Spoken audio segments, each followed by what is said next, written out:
morning. Welcome to another edition of the Northland Sports Page. It's Brian Prudhomme. It's Dave Cook. Happy 7 years in just over a week, Dave Cook. It's been fun all the time. Big shout out to Hoops Brewing. Last week we had a blast. Well, Hoops Brewing and having Nick there was great. Like we had that was quite the show. And hats off. We've never said this before.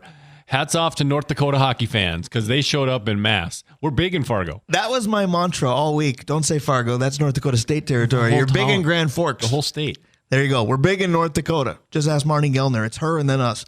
But that's the kind of thing that I said all week, too. I said to a lot of my friends, I said, I never thought I would utter these words, but God bless University of North Dakota hockey fans. And the response I got, nonverbal as it might be, was a what the bleep are you talking about? Yep. But again, they showed up en masse. They consumed beer the same way, and they brought the energy to the trivia contest. So much so that I wouldn't be shocked if we do trivia of that ilk again. Yeah, no, and we learned some things about timing. Like maybe we need to plan shows when teams that travel are in town. I was going to say closed circuit to St. Cloud State fans. Wisconsin if we can get a Gophers do-over. Right. Wisconsin. And it doesn't have to be just college hockey, any sport that brings a lot of fans with them. Maybe we need to do something live when St. John's plays St. Scholastica again, because that weekend, packed. Pulling up to the football parking lot at the Walt, tailgate was aplenty, but it was all red. Well, and maybe LaPanta would come up then, right? That would be kind of fun. But here's the question. Now we have to figure out how to do this with when UMD fans travel to hoops during when they're at home. We need to get some home cooking too, not just visitors. Absolutely. So you look at the idea of Anthony LaPanta coming up here. How much fun would that be to watch any kind of game with him? Now, technically, I've done it, but only in the sense that I was doing play-by-play for a different network than he was.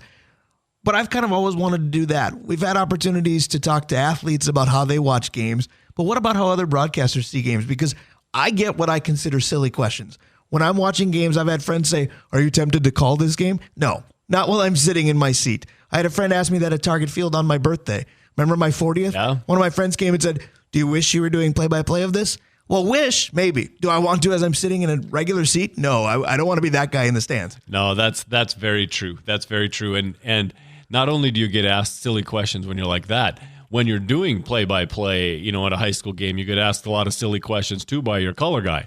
And so you're already good with handling silly questions in sporting events. Right. All I know is that you build a hockey team from the back end out. That's one thing that has been professed to me over and over and over. One thing that we can't profess often enough is our love for our great sponsors. 7 years and a week into the mix, we want to do that again. Yep, let's start with the OG, Arola Architecture Studio, Hoops Brewing, ABS Auto Solutions, Stewart's Bike Sports and Trophies, Comfort Systems of Duluth, Advantage Emblem and Screen Printing, Kohler Toyota and Kohler Hyundai, Mike Regan at Christensen Group Insurance, Assisted Living Locators. You can reach them at www.assistedlivinglocators.org/Duluth. Kraus Heating and Cooling, your carrier, HVAC, authorized dealer. Mount Royal Bottle Shop and the Blackwoods Group, including their locations in Proctor and in Two Harbors, Tavern on the Hill up by the schools, and on London Road. Tavern on the Hill, that is the place to be tomorrow. Vikings-Titans could be a Titanic-type game for which team? Because one of them, the Vikings, would sink to a new low if they got beat by the Titans, in my opinion. The Titans may already be there in Titanic-like levels. I think you should watch close, Brian, because the Vikings' new backup quarterback might be the starter for Tennessee tomorrow. You might get a little Will Levis action as your backup quarterback in Minnesota next year. It'll be interesting because the Vikings are playing another bad team out of the AFC South, but the Vikings have played poorly against the last couple that they've faced. But the good news is they've won them both. I keep trying to remind myself of that. Steve Petoshin, I had to do it on Time for Two More. I think in general, it's a Viking fan way to be pessimistic, to wait for the other shoe to drop, to focus on what's not going well. The record still is going well. Yeah, the record looks great, right? And the defense has been exceptional. When the defense last week needed to do something to win that game, man, they did it over and over and over again. Like, they were good last week, and it helps that Mac Jones still is, hit 1 year, and then how the wheels fell off that guy that fast, that hard, I have no idea. Well, Will Levis might be the exact same thing. Well, Will Levis reminds me of Sam Darnold. He's going to throw a little bit. He's got a good arm, and every so often, Brian, you're going to get in the 30-yard line or in, and he's going to throw some sort of weird backwards pass that ends up in the breadbasket of the other team, and you're going to look at him and go, Will, what was that? Well, we got to do that last week with Sam. Absolutely. The scary part for the Tennessee Titans might be, and this has kind of been their hallmark for a while, whether you look at Eddie George, whether you look at, CJ2K. Yeah. The Derrick Titans Henry. have always had a good running game. Derrick Henry, of course, Tony Pollard, no exception. Yeah, no, and that's been the Vikings' weak spot, is that running lane not going after 97, going the other direction. There's like always a hole there. And so it was better last week because our linebacker was back. But, yeah, we're going to see. Well, and the other big question will be, can we ride this out the way they did the first 5 games of the year when they were in the win column, get off to big leads, and then they can't run against you? Because if you put the game in Will Levis's hand or arm, as the case may be, you like your chances. Yeah, truly. They've got good wide receiver. Calvin Ridley's a good player. It's Calvin Ridley. That's Yes, right. Yeah, the gambler. yeah, and so he's a good receiver, but he's kind of it. And so we need to be able to cover one, make sure that we don't get death by 1,000 cuts by the other guys, and let's see Sam Darnold get better, right? So just a day from now, the Vikings and Titans will be in for a fight, but we understand that this fight shouldn't have any Netflix buffering involved either. Yeah, wow, how about that? We talked about that a couple weeks in a row, and the 60-year-old guy fighting in a sanctioned match that all the rules were different against a younger fighter who, it turns out, last night carried him. Like, apparently he could have knocked him out 4 or 5 times, but Jake Paul wanted to make sure it got to the scorecard because he's a huge fan of Mike Tyson. You tease me about professional wrestling, and I always try to tell you that while it's scripted, all the stuff that goes on is still actual. Yeah, is there a reason last night was on Netflix too? Because It seemed like a fairly decent movie. And Jake Paul's brother is a pro wrestler, and so it just, once it was done, it felt like this was all predetermined, wasn't it? It felt like a pro wrestling thing. And if you know it's predetermined and you're just there to watch the action, great. And that might have been more interesting. But it was sanctioned by the Texas Boxing Authority, right? So it's like, what in the world? Well, and if those sports want to have the same parallels as the 4 majors, I'll give them this one last night. We talk about all the things that the NFL does because they can grow the game and it's all about money and the fans will follow so they make money. The NBA, every team has 75 uniforms now because people will buy them and it makes money. Major League Baseball, their salaries are probably the first ones to get off the chart. NHL grows the game internationally the easiest because it's all about money. I don't know that there was a bigger money grab than what folks tried to watch in the buffering style last night. Well, and that's the other thing. You keep mentioning it. Netflix wasn't prepared for the size of the audience, which, like it or not, tease about it or not, man, they raked in the money. And if boxing, when we were growing up, boxing did that regularly, right? And then it just kind of fell off a cliff. When Tyson quit being Tyson, and then they lost a couple of the, Floyd Mayweather became a defensive boxer who didn't ever have any offense, so it was 12 rounds of, come on. It just kind of fell out. And now they had a match that brought in that many people. Can you do it again? Like, maybe they can. But there was part of me, and I'm curious if there was part of you, because we've done so much of this together. The amount of sporting events that we do, primarily at the prep level, some at the collegiate level, that are so Wi-Fi dependent. Mm-hmm. And we've had technical difficulties in more ways than I can describe and stay on the radio in the process. I smirked a little that a giant like Netflix had the same ordeal. And you'd really like to be with the guy who a month ago said, hey, if this goes, we don't have enough bandwidth. Like, somebody needs to look into that. And then there was somebody else that said, listen, we're going to be fine. We're Netflix. We have people watching stuff all the time. And then all of a sudden, 200 million people jumped in, and it was like, oh, we don't have. And that guy's sitting back against the wall going, I told you. Here's what I want to know, because Netflix does this all the time, and most of us who have Netflix are probably guilty to falling asleep, whether it's for the night or for a nap, having something on Netflix. And you wake up to the "Are you still watching?" I want to know that for the amount of time before the fight that things weren't working, did they flash that up there? Are you still watching? Right. That or the reverse, when Netflix pops up on the producers, are you still producing? Right. Because nothing's going over. Speaking of "Are you still producing?", I didn't watch the fight last night. I watched a sporting event that didn't buffer at all, but there were times where I wished it would have. I made a Facebook status about this because my feed was full of rants about the fight. And I watched the Wolves win in overtime with no buffering, but they could have scratched that fourth quarter away from my eyes. I would have been okay. I just don't know. When we were spoiled. Okay, a couple things. We were spoiled the way they played defense last year, right? When they wanted to win, they just clamped. And how important was Cat? Like, so because he was one of ours, right? I think we dusted him a little bit. Yeah. Well, his antics kind of brought it on. Of course. Like, he's not perfect here, but how reliant were they on Karl Anthony Towns? Like, it's really interesting to know the fact that Julius Randle isn't a perfect fit and Dante's been a train wreck.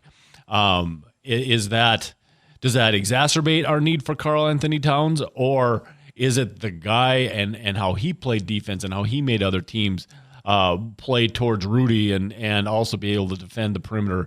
It would be really interesting to have somebody a lot smarter than me be able to say, this is why that trade was tough on Minnesota. Didn't say they lost it.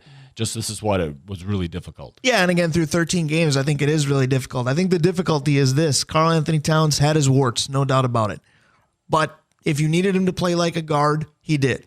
If you needed him to play like a forward, he is. He's built enough like a center where you tried that as well. Just with that mathematical logic, you're talking about you might need 3 different guys to replace him. We don't have that. No. We've gotten a shell of whatever Dante DiVincenzo is supposed to be. And so far, everybody that pointed out negatives about Julius Randle, the numbers are nice. His numbers don't look too bad, but the eye test. They're a little hollow, aren't they? Well, Mr. Grady, who I think is a tremendous play-by-play man on the TV for the Timberwolves, likes to kind of applaud or almost implore what Julius Randle does and says, bully ball, and he gets it to go. Yes, when that happens, that's awesome. But call it like it is sometimes.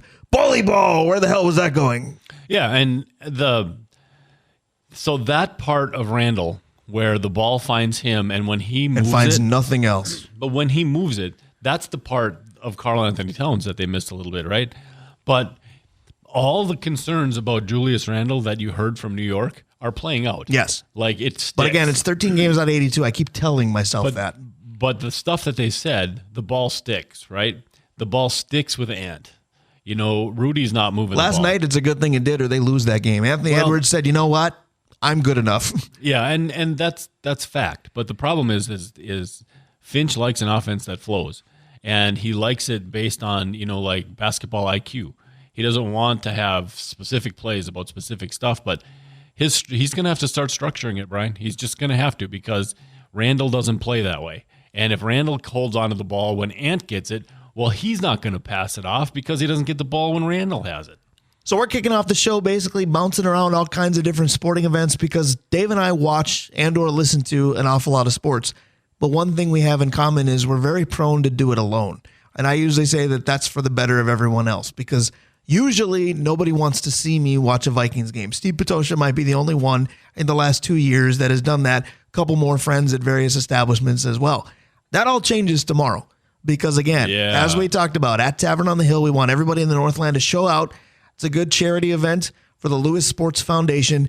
Leo Lewis and Rufus Best, 2 former Vikings, will be in Duluth signing autographs, taking photos, and hopefully watching the Titans fall to the Vikings. So that got us wondering, because I'm looking forward to that tomorrow, no question, because Leo Lewis, who we'll hear from in about 45, 50 minutes, has been nothing but tremendous to us. I'm excited for this. But I'm also excited at finding somebody else's perspective if I can do it the right way. And I'm going to try not to pick Leo Lewis's brain all day because there are going to be other people that just want that picture, want that autograph, where I want X's and O's talk. So we wondered, in the history of sports and or Minnesota sports, if you want to minimize it a little, who would you like to watch a game with? And we could pick the 4 majors as to what type of game. The funny thing is, you don't necessarily have to match it. You don't have to watch a hockey game with a hockey player because honestly, I'd watch a hockey game with Charles Barkley. Judge me accordingly. Here's the thing. You'd watch anything with Charles Barkley. Yes. And frankly, he and Shaq together. Just to watch them go at each other. Well, and the Halloween bit. I want to see Shaq continue to turn smoke up on Charles Barkley. Sometimes I think that's the reason the people that do go to hoops to watch our show come, is to watch you and I pick on each other. Yeah, that could be. That could very well be. But it's so I was thinking about this as the week went on. We were talking about this. And this is going to sound a little blasphemy, right? But if I was watching an NBA game, and I think we need to caveat this and say everybody's going to be 100% honest with what they're seeing, right? Wouldn't it be interesting to watch a basketball game with Jimmy Butler? If he is completely honest, because I see him as a toolbox that destroyed our team for a while, doesn't mean he's always wrong about things, right? It would be really interesting to watch an Orlando Magic versus a Houston Rockets no account game where both teams are really young and just hear his inner thoughts about what's going on out here. I think that would be very interesting. My basketball pick, since you started there, I want to watch with Allen Iverson. Because we tend to take a look, and it's ironic to me that I guess Butler obviously played here, but we're not really pigeonholing ourselves to Minnesota athletes. We can go there in the remaining 13 minutes later if you want to, but in basketball, we tend to kind of minimize the importance of certain things, and we just say, well, I don't care how talented this guy is, he's too small. Well, Allen Iverson proved that didn't matter a whole lot. No, I agree, and he was super aggressive, so it'd be really interesting to hear him talk. He would be fun to watch a Timberwolves game and talk about Dillingham. Right. Because it's kind of Or talk about guard play in general. Yeah, it's kind of the same shape, right? It's short and skinny, but he could really get into Dillingham's head and say, this is how you play in the trees. Well, and speaking of getting into somebody's head, I want to see if he can watch a game and tell me that guy said this to that guy, and now athlete B is completely off the rails because you're in his mind. Yeah. Because AI, from what we know, like to talk a lot of smack, and I'm cool with that. But I want to know, can they tell from afar, well, that guy's mentally checked out no matter how good he is? Yeah. Because you talk about freak out moments in sports.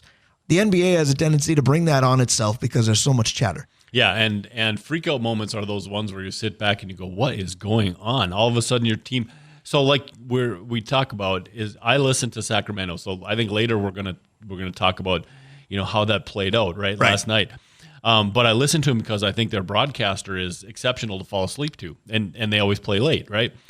But they played a game earlier in the week, and I think it might have been against Portland, where they went 1 for 30 from the 3-point line, and it was it would be so interesting, like you said, to watch somebody to figure out if the other team had talked so much garbage that all of a sudden they couldn't have hit that net. I mean, if it was the size of, 2 peach baskets. Right. Well, and as somebody who obviously didn't play a sport at a high level for many obvious reasons, I also want to know how the athlete kind of takes the human element out, because you talk about going 1 for 30 from 3-point land, and there might be somebody who's 0 for 8, 0 for 9. And I know, stay aggressive, you're still the man, I am him, all that good stuff. But how is it not in your mind that I can't hit the broadside of a barn right now? Why am I shooting this again? Right. Or like they say with cornerbacks, I got beat again. How can I can't cover this guy? How do you get rid of that? So speaking of corners, let's go to football, because I hope you're going to like my choice. And it is the one where I did go Minnesota, and it's a position that I have no clue about, and you would have much more because you played this way. But I'm a play-by-play guy, right? My job is to watch the ball. Who had it, who caught it, what yard line did they go down at, what's the down and distance, that's what I do. You and John Carlson pipe in with great tackle by so-and-so, this was made possible by the pulling guard, all that good stuff. So I want to watch a game with Randall McDaniel because I'm just watching the ball. So Sam Darnold makes a bad throw. This running back, goes for a line plunge for a yard. Why? What hole didn't happen? What read didn't happen? What did the line do wrong? I want to learn about the part I have no clue about. So again, we got to preface this by saying I don't want there to be any filters, right? I want to hear what they actually think, because frankly, I'd love to watch with Vency with no filters. Yeah, that would be a blast. I want to watch with Jaron Allen if there's no filter. But. Right. Well, I want to know about the ball game, right? I don't want to hear more about fan talk, but there's a couple of guys that I'd love to watch a game with Harrison Smith. Yeah. Because he is, it's kind of the same thing with Vency. I see them as super bright, see the whole field kind of guys. But if you take it out of Minnesota, I think I'd love to watch a game with J.J. Watt. Just in hearing him talk, now on TV, but also the type of player he was, the intensity, the all that. It would be fun to pick.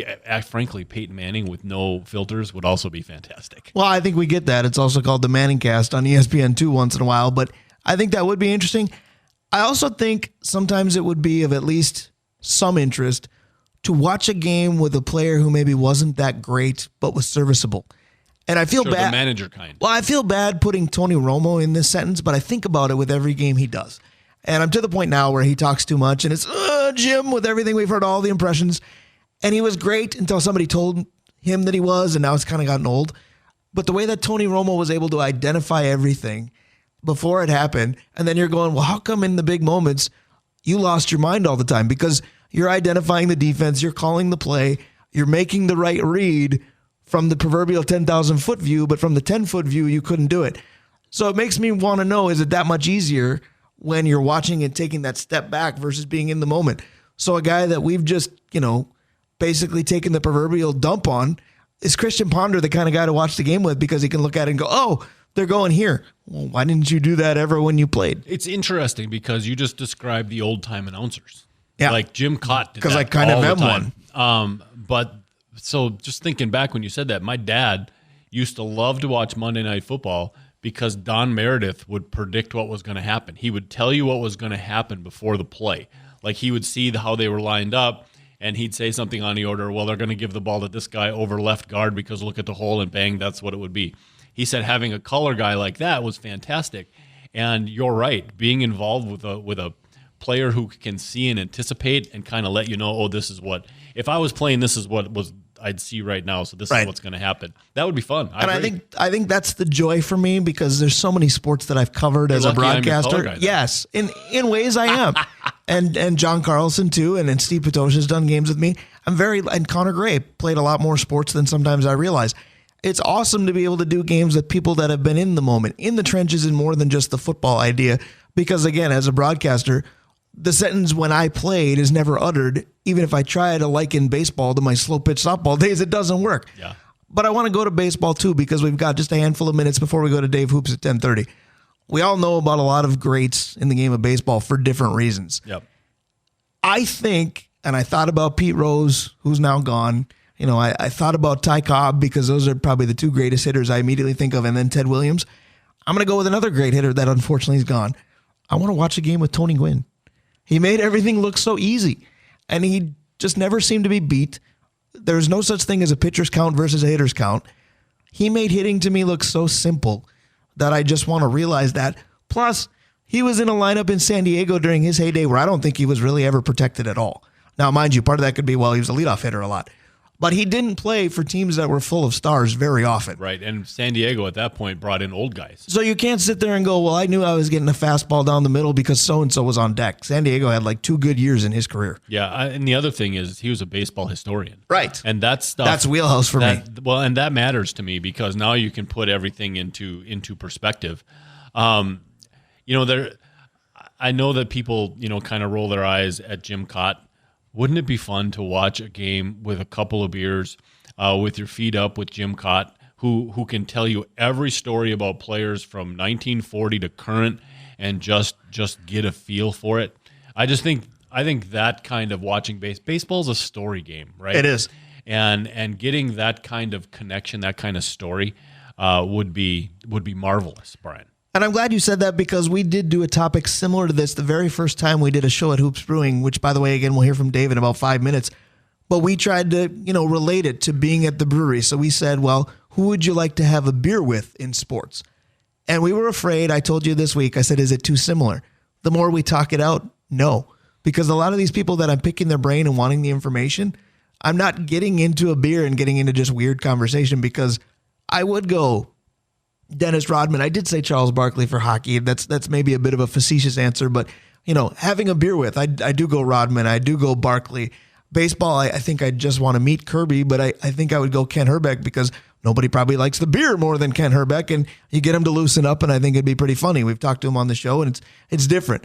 You go football over a beer, it might be a maker's mark, but Keith Millard and I have done that with the Super Bowl before. Yes, you have. But it's different when you're just looking to be entertained and enjoy yourself versus learn. I think this was very different. Well, yeah, that's why I started with Jimmy, right? I wouldn't want to have a beer with the guy, but I would love to get an unfiltered view of a basketball game with him. And thinking back to hockey real quick, Bill Guerin would be great because I think he would be honest with you, period. Right. I would be really, really interested in watching a Wild game with Darby just to kind of get the flow. I'd watch my Wild game with Jock. But how about this? I mean, you said you had some history guys. Wouldn't it be fun to watch hockey with Glenn Sonmore? Just probably because of all of his background in the WHL and the fire wagon type of hockey that he pushed. It would just be a blast to watch with somebody who is on the edge. It's a little like watching with Burnsy back in the day. It would be great. Part of me would like to watch a hockey game with, again, two players that are no longer a living option, unfortunately, but the likes of Derek Bugard and Bob Probert. Because I think guys like that, well, there you go, and I would just duck and cover, because if we're in a bar together and the beer starts flowing, I don't know where the day is going to go. But honestly, those type of players are labeled as, we don't know if they have a clue about actual hockey. We know that they know how to go out and be an enforcer and protect somebody and drop the gloves and talk smack that we can't repeat on the radio and all those things. But I would marvel and be fascinated by if we found out that those guys knew the game backwards and forwards and just didn't utilize those fashions of the game when they played. Because you have to think about, because I've always thought this, when, pitchers can't hit. That's why the DH now exists in both leagues. There were a handful of pitchers that could hit, but other ones couldn't. And I'm sure it's because they spend so much time perfecting the opposite craft. But I was always a little bit baffled by it, because you're going, well, anybody who made it to the professional ranks at some point could do just about everything that the sport involves. Right. So they can't become completely inept by it. So I think watching a game with an enforcer, to come to know that he knows everything about either defensive tactics or scoring or what have you, would be fascinating to me. Well, and think about Ryan Reeves and just the intensity he brought into the locker room, but not like angry intense, just super duper confident. Wouldn't it be fun to watch with him? Just knowing his personality would be a blast. Well, wouldn't it be fun to watch a football game with, say, Leo Lewis and Rufus Bess? That sounds like a great idea, Brian. You know should what? do that. I can make that happen for you. Tomorrow at Tavern on the Hill, doors open for the watch party at 11, doors open at 10 for the brunch menu at Tavern. Leo Lewis and Rufus Bess and others, I'm interested, because I know, again, I'm an anxious mess during Vikings games. Well, having two of my favorite players of old calm me down or make it worse. Watching it in public, Brian, that's going to be the part that I would like to go watch a football game with you in public just to see. I was going to say, radio's not a visual medium, but tomorrow I will be. But it's not about me. It's about Leo Lewis. It's about Rufus Bess. It's about the Vikings and the Titans. We will hear from Leo just after 11. In a couple minutes, we hear from Dave Hoops. We're the Northland Sports Page. Stick around. We'll be right back. That can be often true for me, at least in this pairing. It's Brian Prudhomme, Dave Cook. I often drink alone, but not tomorrow. We'll see everybody at Tavern on the Hill for the Vikings watch party, Vikings and Titans. Tavern on the Hill is one of our illustrious sponsors. We've got quite the growing list. Very, very thankful for that, as Thanksgiving is coming up soon. That's always one of my thankfuls. Dave Cook's going to tell us the whole list. Absolutely. Let's start with Mount Royal Bottle Shop. The Blackwoods Group, including their locations on London Road, in Two Harbors, and in Proctor. Tavern on the Hill, of course, where you'll be tomorrow. It's the place to be tomorrow. Absolutely. ABS Auto Solutions, Stewart's Bike Sports and Trophies, Comfort Systems of Duluth, Advantage Emblem and Screen Printing, Kohler Toyota and Kohler Hyundai, Mike Regan at Christensen Group Insurance, Assisted Living Locators. You can reach them at www.assistedlivinglocators.org/Duluth. Kraus Heating and Cooling, your carrier, HVAC, authorized dealer, Arola Architecture Studio, and Hoops Brewing. Hoops Brewing, we'll hear from Dave Hoops in just a moment. Dave is a pillar in our local community, and his sponsorship among all of those has allowed us to maintain an imprint on the community. We started the show talking so much pro sports, not to be outdone by the local scene today, because, again, if you want football, St. Scholastica's got it, UMD's got it. If you want hockey, St. Scholastica's got it, UMD's got it. If you want basketball, St. Scholastica's got it, UMD's got it. You've got your choice today. It's the buffet of sports. Absolutely. This is one of those days that's a lot of fun, frankly. We get to run all over the place. I wish the football game wasn't, senior day right away after wasn't up to the second when we're done, right? Because that's going to just be insane over the next hour. But it's a great weekend, and Dave's going to have a lot of it up on the TVs. No doubt about that. Dave Cook and I will show off the ability to teleport multiple times today, but we encourage everybody to come down to Hoops today, take part in a big sports day, and here to talk about it is Dave Hoops. Dave, I want to start again, though, with a big thank you. We started the show this way as well. Last week for our anniversary celebration, your staff always treats us top notch. Again, North Dakota hockey fans, who knew, became some of our best friends last week. Thank you for a great time at your wonderful place. Oh, you're welcome. Thank you for being there. And, we really look forward to the weekends when North Dakota's playing here, because it's always like that every year. And they're a lot of fun. Unfortunately, the results are not always a lot of fun, but they have been. They used to be. But it was really fun doing that show with you guys and having you in there. Thanks for that. I was going to say, one of the biggest fans of the day was probably you, because instead of one segment, you got three. We love talking to you, and you brought your usual sports enthusiasm. Thank you so much for that as well. Oh, no problem. I'll sit there all day. You know this. We do, and that's why we love having you on. So let's talk about all day today, because I just gave a little bit of a preview. Boy, if you want it, you got it, basically. And I know that's an old Toyota slogan, I think. You asked for it, you got it. But local sports-wise, that's good, Brian. it's there. Between football, basketball, hockey, everything is right at your fingertips. It's a good time of year. Yeah, it's wonderful. And obviously there's quite a bit of pro sports on as well. We're all chatting about last night's fight, which was interesting. And obviously I didn't play it at the brewery. That would have been a serious no-no. But I think plenty of people were watching it on their own devices best they could. But yes, there is a lot of really, really good sporting stuff to look at, and a lot of really good lineups this weekend in the NFL as well tomorrow and Monday, I guess.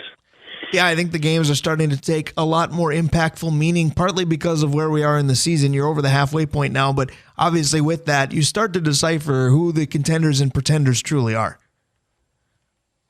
Yeah, I'm really, obviously it's all about the Vikings tomorrow. And as usual, I'm correct in my picks every week, although brutally wrong on turnovers and point spreads and all that other stuff. But, Baltimore and Pittsburgh tomorrow, Kansas City and the Bills tomorrow. These are they're noteworthy games. Besides, of course, our beloved Vikes. Yeah, I'll be honest with you. If I didn't bleed purple, I don't know that I'd care much about Vikings-Titans. That's very much going to be a national undercard, because you just hit on it. Some of the best matchups for this entire season take place tomorrow. Yes, for sure. But, what we care about is and of course, none of those games are on because it's the Vikes followed by the Pack game locally. Although, we'll find ways to watch them, of course. But I care more about the Vikes and the Packs games being on locally. That's great. And that's great for the beer hall. That's great for the entire situation. The Wild, their winning is great. And it's great to come down and watch at Hoops because, we are the hockey bar, so to speak. All that stuff is wonderful. But I hesitate to call you a sports bar because you've put me in my place on that many times, but it's a great place to do it. But let's talk about the reason for the season beer-wise, because cranberry's right around the corner. Cherry ale won't be long after that. Believe it or not, a week from yesterday, Christmas City of the North Parade will be here. Again, schedule-wise, because Dave and I kick off our hockey broadcast, we'll close the show talking about that. We kick that off on Tuesday. The calendar's moving, man, but the beer hall seems to be keeping up. Well, it seems like I was sitting talking to you guys yesterday, 1 year ago, about this same thing yesterday. It is really moving. And you bring this up. Even my Christmas love is a little bit stretched here, but Bentleyville next weekend, which means Hoopsville next weekend, trees, lights, the whole deal. And on Monday, Cranfest will be on tap. The cherries are comfortably resting underneath a whole lot of beer right now. December 9th is the release for that beer. And Chris just finished the artworks for this, the yearly, limited edition labeling's all done. And it's the holiday season, and I can't wait for Thanksgiving, which is not ever overshadowed by Christmas in my world, but it's a different set of what I'm looking forward to, as you know. Couldn't agree with you more. Thanksgiving, to be honest, I've said this before, I'll say it again, it's my favorite of the holiday mix. Cherry ale was still my favorite beer of yours in relationship to the holidays, so I'll give Christmas an edge there. But the bottom line is they're all good. And I think we used to say that about the NFC North. They're all good. Can we still say that about the Bears? I know a lot of us will be rooting for them tomorrow because they're at the bottom and it would mean a Packer loss. But do the Bears have anything anymore? Because you talk about you being right about your picks. I'm not right nearly as often as you are, but it looks like one that I've gotten right is non-belief in the Chicago Bears. They fired an offensive coordinator. I never thought Caleb was it. They've got other weapons. But it also seems like a Hail Mary fluke play against Washington put that team in a tailspin. I know this isn't Chicago Bears radio, but Dave Hoops, where are you on them? You really couldn't have nailed it any better, Brian. It broke their spirit, that play. And it's unbelievably obvious. They've lost the locker room. I'm looking at players like Romy and stuff like that to put away for next year on my hold'em. Because a dynasty league, yeah. He's killing me right now. Yeah, exactly. But I'm sorry about all that. But I think we get these next 2 wins thanks to Tennessee and Chicago. And and now I like the fact that in the beginning of the season, the national media was fawning over the Vikings. We all talked about that and roll eyes. Nice to listen to them. Right now, they're kind of bagging on the Vikings. Great. Okay, turnover battle tomorrow, right? What are we, We have five turnovers, 6 losses the last 2 weeks, and everybody's hammering on Sam about it. But you heard what the KOC said. You just clean that turnover up a little bit. He's playing Mahomes football, which is ridiculous, but really not. You know, it's within the system, and the team's good enough to win without a superstar quarterback. Not saying Mahomes isn't. But that was a long answer. Sorry about that. No, I enjoyed it because I do think that good teams can overcome turnovers, and we can look to another team in our division. I asked you about the Bears, but Jared Goff, by the way, threw 5, easy for me to say, let's try it again, threw 5 picks last Sunday night, and Detroit won the game. You start to wonder if the Lions will lose again, that sort of thing, when that stuff goes your way. Well, certain people like to say that the league decides who's going to win. I'm not. Yeah, one of Roger those Goodell people. likes to say that. Go ahead. Right, but Kansas City and Detroit winning unwinnable games is almost a weekly occurrence to some degree sometimes.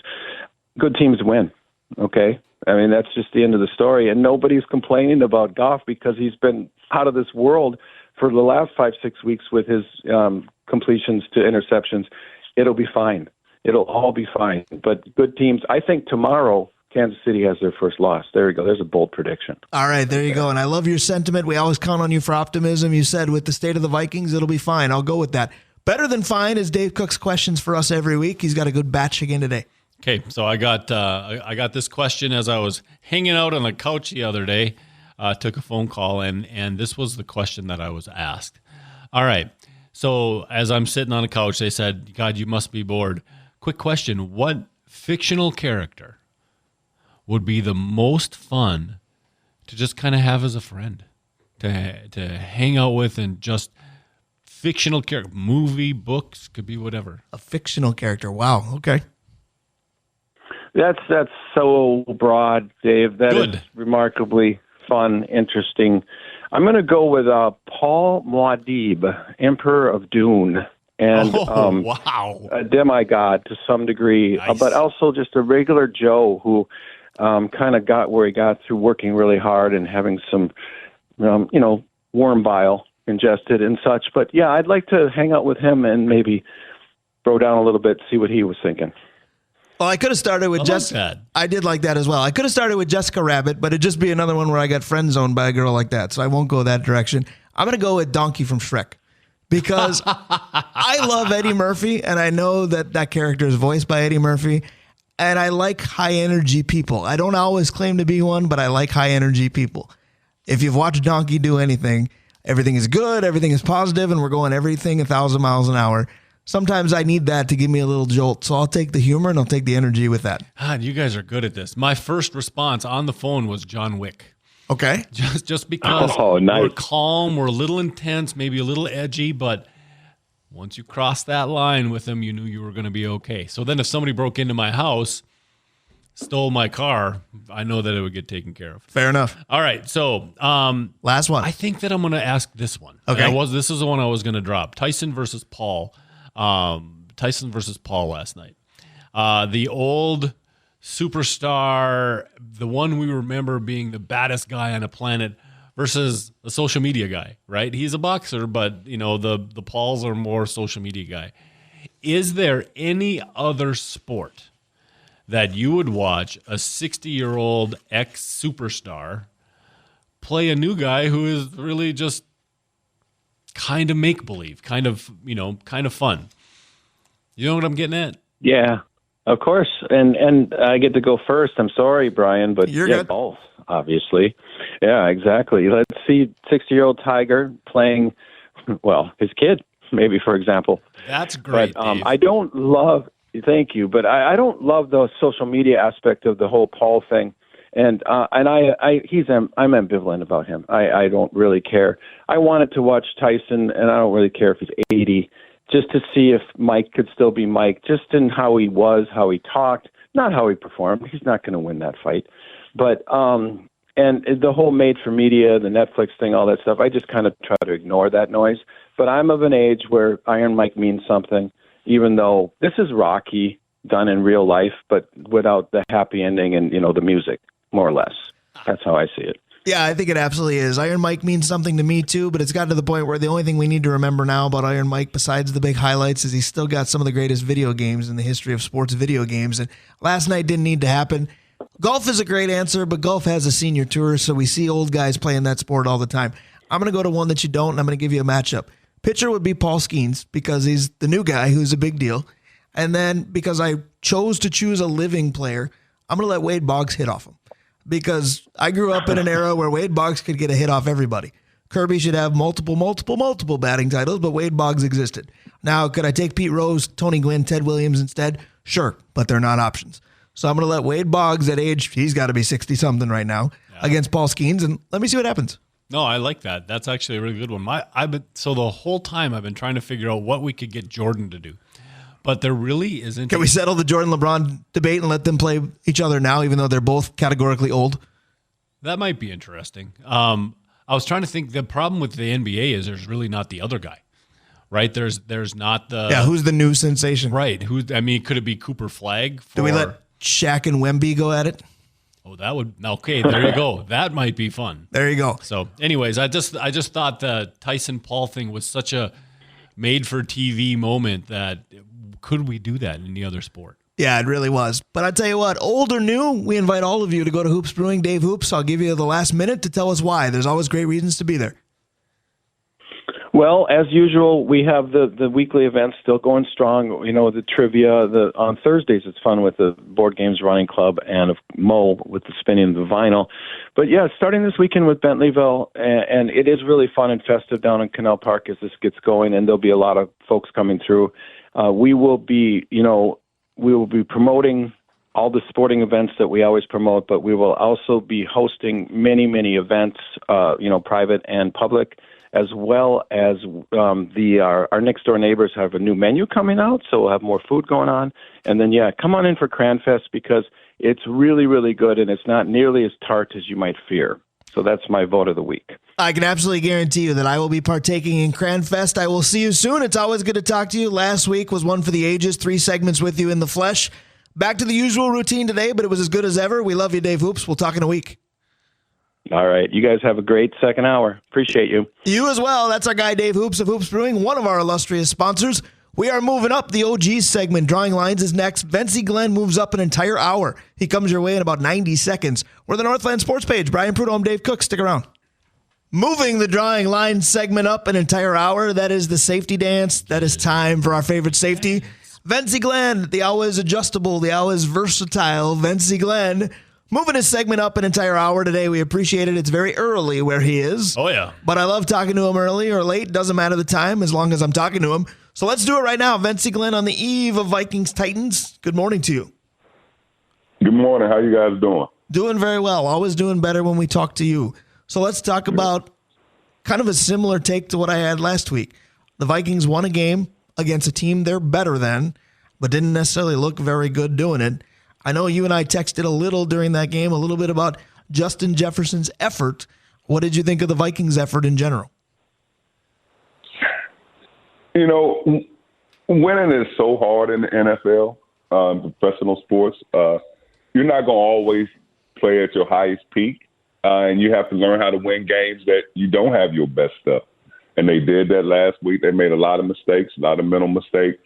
I don't think the effort and focus was there, but they got away with the W.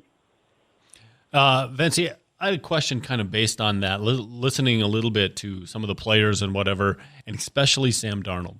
When you were playing, fan ball, we like to think about players and joy playing football. At what point does joy fall out of the game for a player? Like it's just a job or this is a grind or does it ever? Great question, Cookie. The answer to that is I wouldn't know. I still have a passion for playing the game as I did when I played it. So if guys lose the passion, I've never been in that situation, and I'm glad and thankful that I've never been in a situation where I don't have a passion for something, that I love to do and was a big part of my life. So that's the age that we live in with sports and stuff, and especially once you get that money. I never got that big contract where I said, okay, cool, it's over now. These guys get it in their mid-20s, and they just don't have the enthusiasm for the sport that they did when they were younger. So let me piggyback off that question, because tomorrow up here in Duluth, there's a watch party at Tavern on the Hill, closed circuit to everybody listening. Be there tomorrow. Leo Lewis and Rufus Best will be here, and I'm interested to watch the game with them, because the question I want to ask you then, you always had a passion for the game. Are you able to separate it when you watch and now you don't care as much, or does that passion come out as you watch players make plays or fail to make plays?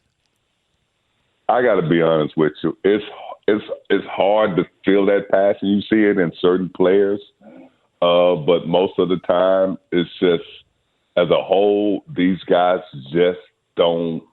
I shouldn't say they don't care. I don't think the passion is there that it used to be, because these kids grew up in the entertainment world. It was about championships back then. Now it's just about bags. And if you didn't play well enough, long enough, you weren't going to get that bag. It wasn't just a 4-year thing. You had to play a lot longer than that to really, really get money. And now, after 4 years, they give you what you want, and it's hard to find that enthusiasm, because I don't know, maybe if I would have got a whole lot of money early, I might have changed, but I doubt it. Yeah. Speaking of people that are, more in it for the star and whatnot, I'm wondering what your take on Deion Sanders. The Cowboys have been talking about quarter or coach changes and who's going to draft Junior Sanders and all that. Can Deion Sanders and the show that he brings along, can he coach in the NFL? Oh man, that's one I really don't want to answer. That's cool. You don't have to. I'm just wondering. Can he coach? Yeah. I just don't know if he will get that same. Man, when you go from kids to grown men, right. It's a little different.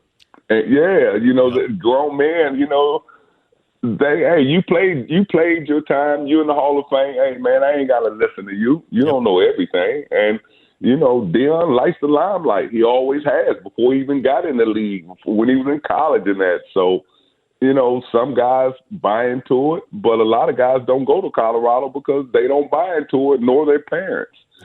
So it's a personal thing of what kind of coach you want. I don't know if the league is ready for Deion. If they're ready for entertainment, which I'll call the league now, yes. But if you're trying to win championships, I don't know if he could get those kind of guys the way they play now to win championships. But Jerry's about marketing, not championships, as we know. Vincey, when we get closer to the draft, I'm going to ask you flat out what the chance his kid has when Deion's already come out and said, hey, I'm going to be involved in the draft process. We don't have to talk about it now, but I think having that in our hip pocket, because I think you and I are going to agree on parents' involvement in that stuff. Well, and I also think, Vincey, you nailed it with Jerry runs a circus, so that may give Deion the chance, but go ahead.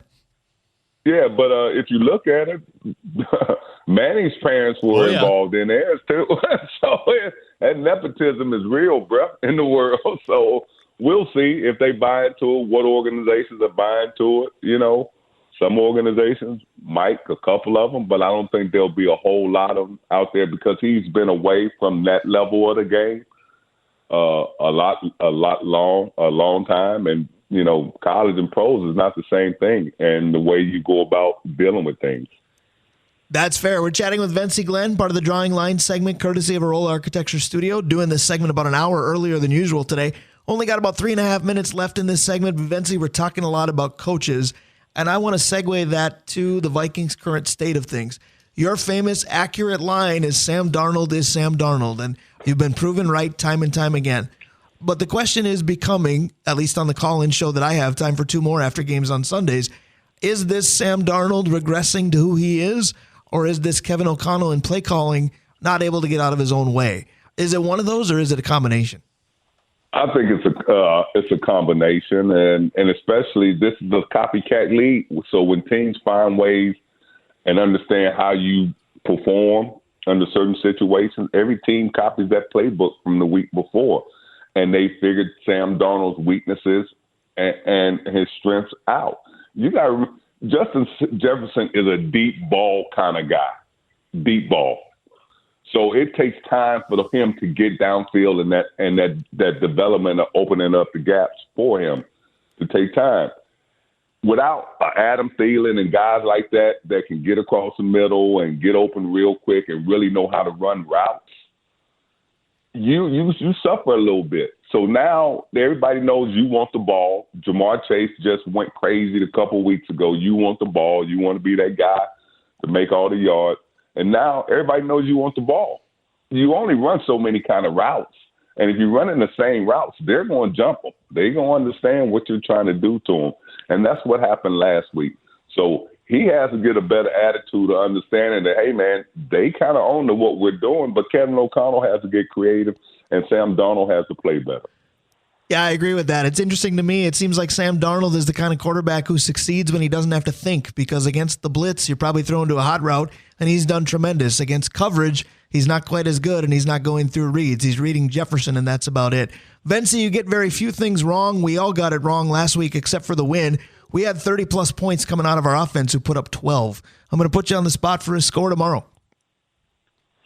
I don't know, because Titans got two great cornerbacks. They do. And so they're going to pay attention to what happened to it last week.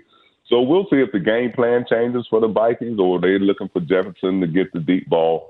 But, when you're winning, everybody's after you. So it's just a matter of leadership in the locker room and getting the guys refocused. And we'll see if Kevin is that kind of coach. All right, the election was a couple weeks ago. You answered my question without answering. Give me numbers. 24-13. All right, I like it. I'm assuming that's for the purple. I'm always for you. We appreciate you moving the segment up.